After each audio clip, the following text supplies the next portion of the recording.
mon grand ami Shakib, Monsieur le Président de la Confédération espagnole des organisations entrepreneuriales, Monsieur le Président de la Confédération entrepreneuriale du Portugal, Mesdames et Messieurs les représentants des médias, je vous souhaite la bienvenue au complexe Mohamed VI du football que vous aurez l'occasion de visiter après la fin de ces travaux. Un complexe qui traduit la vision éclairée de Sa Majesté le Roi, que Dieu l'assiste pour le développement du sport d'une manière générale, du suivi et de la conception d'un modèle de développement envers la jeunesse marocaine, mais aussi continentale et mondiale, puisque ce complexe connaît d'une manière permanente l'organisation des développements, de tout ce qui est relatif au développement du sport, du football. La preuve en est, il y a aujourd'hui un siège de la FIFA ici, et qui travaille en permanence au service du football et de la jeunesse mondiale pour développer le football. C'est une vision globale de développement menée par Sa Majesté depuis plus de 2 décennies et qui conjugue parfaitement un modèle de développement basé sur les leviers d'ordre social, mais aussi économique, et c'est l'objet qui nous intéresse toutes et tous aujourd'hui. Ce modèle, évidemment, s'est développé. Il a dégagé de la valeur intrinsèque durant tout ce temps pour introduire le Maroc, notre pays, en émergence une bonne fois pour toutes. Et le football et le sport est un levier de ce puzzle, de ce mix divers et complexe. Je ne peux pas commencer cette cérémonie ou ces travaux sans parler, sans féliciter Sa Majesté le Roi, que Dieu l'assiste, le peuple marocain, les entreprises marocaines, toutes les personnes qui ont participé de près ou de loin à l'organisation d'une CAN, d'une Coupe d'Afrique des Nations. On a terminé depuis à peu près 3 semaines dans des conditions exceptionnelles qui traduisent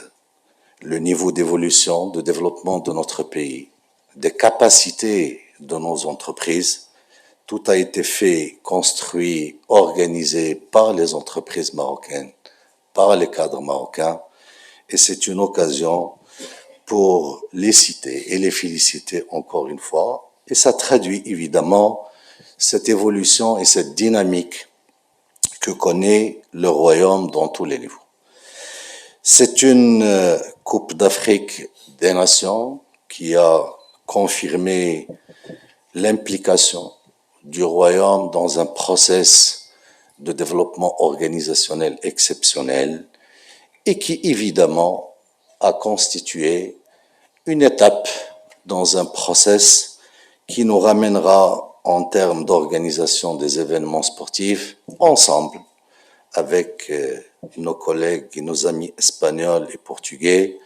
pour organiser la Coupe du Monde 2030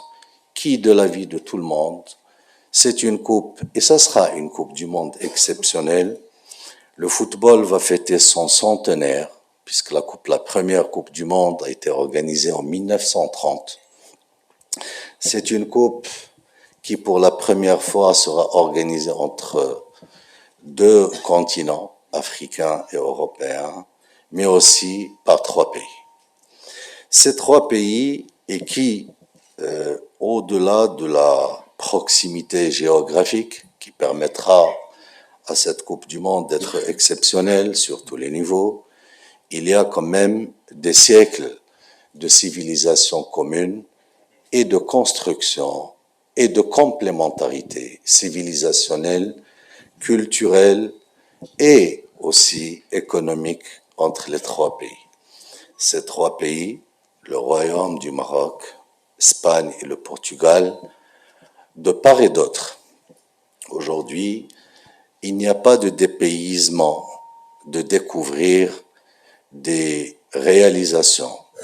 de part et d'autre de la rive méditerranéenne qui confirment cette histoire commune, ce travail et cette construction faite dans la complémentarité, plutôt dans une fusion entre les populations à travers l'histoire. Ce qui nous donne aujourd'hui l'opportunité de réfléchir le présent et le futur avec un vécu historique riche, diversifié, multidimensionnel et qui nous permet effectivement de concevoir cette complémentarité du présent et du futur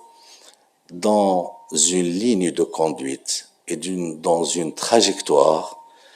qui a toutes les garanties de réussite et tous les atouts du progrès. La Coupe du Monde 2030 nous interpelle et plusieurs parmi vous connaissent les détails. C'est l'événement footballistique et sportif le plus important qui interpelle la mobilisation des millions de personnes, qu'ils soient spectateurs ou fans, donc des équipes nationales qui vont participer à cette Coupe du Monde. C'est une organisation qui va de la mobilité avec sa gestion logistique,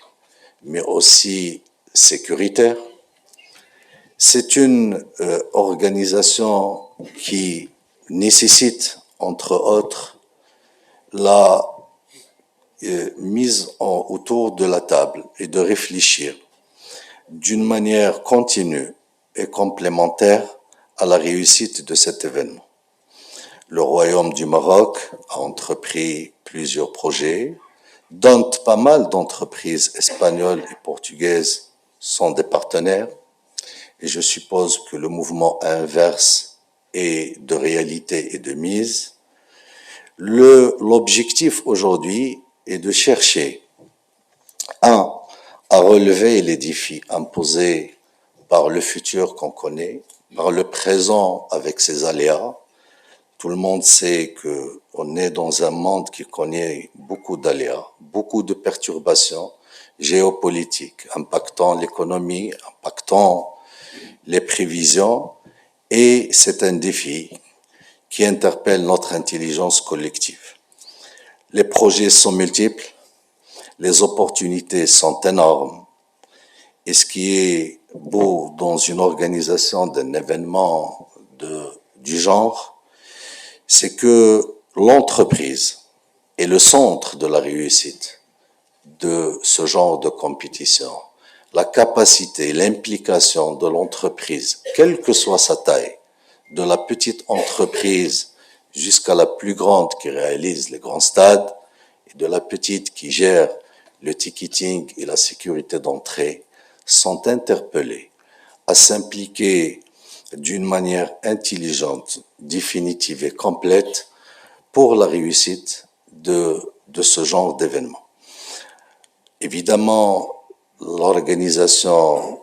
commune de la Coupe du Monde nous donne l'opportunité de mettre sur la table tous les atouts dont on dispose au niveau des trois pays, des deux continents aussi, mais ça nous pose effectivement de régler plusieurs détails de complémentarité pour réussir cette fluidité et cette détermination entre les trois pays au niveau politique d'atteindre les objectifs de réalisation et d'organisation idéale. Sur le plan sportif, on est appelé à organiser 101 matchs, c'est énorme, pendant une durée très courte,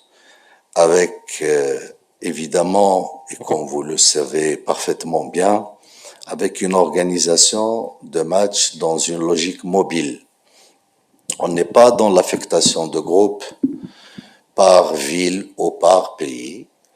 On sera dans des logiques de mobilité. Autrement dit, et tout simplement, une équipe nationale peut jouer son premier match à Madrid